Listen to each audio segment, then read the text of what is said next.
After we do the discovery phase, that's just you meeting with us. Now we want to go ahead and we want to engage with the PEOs. We want to select which ones we want to work with.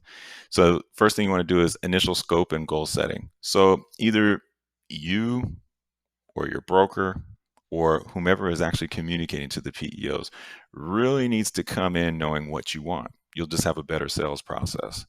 You'll have a better evaluation and financial synopsis at the end. And the reason you will is because anytime you know what you want, people can help you get it, right? So you want to spend some time doing some initial scope and goal setting. RFP submission requirements. I mean, you do want to review that. There is a ton of things that go into that piece. Sometimes if you have workers' comp or if you're a blue collar company, which we mostly work with white collar companies or technology groups or people who are venture backed. So we don't run into it as much, but you want to have loss runs. You want to have your workers' comp information. There needs to be a lot there. Then you want to have a communication plan with your reps because I'm telling you, I was a sales director before as well. You know, you're going to get a lot of calls. You're going to get people wanting to know where you're at.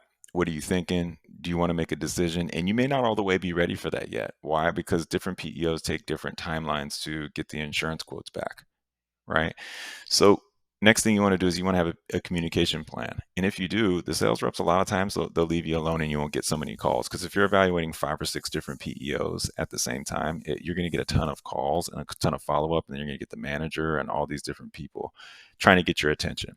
So to mitigate that and save some time, if you're not outsourcing it to someone like us, you want to have a communication plan. Then you're going to have risk and medical. You're going to have 2 different RFP submissions for that, right? And when you do these 2 different medicals, the medical submission and the risk submission, risk is more workers' comp EPLI. So you want to think like, have you had any claims? Do you need to order loss runs? You should definitely do that in this phase because it may take from 5 to 10 days, but sometimes it takes as long as 30 days sometimes to get loss runs, even though legally people do have to give you that within 10-day period, but it doesn't always happen that way, right? Then, I mean, I've been through at least a few thousand of these evaluations, and almost never can you submit something and not expect to get something back from the underwriters. Why? Because they're not at your place of business, and they're underwriting the risk, and they have some questions for you. They got some things they need to know. So you're going to submit it. And then there's going to be additional questionnaires. There's going to be some feedback. They may want to see some more info. Give them everything that they're asking for because honestly, it usually works out to your benefit, right? If you're hiding something to get a better price, that may work out in the beginning, but it won't. It will catch up to you, right?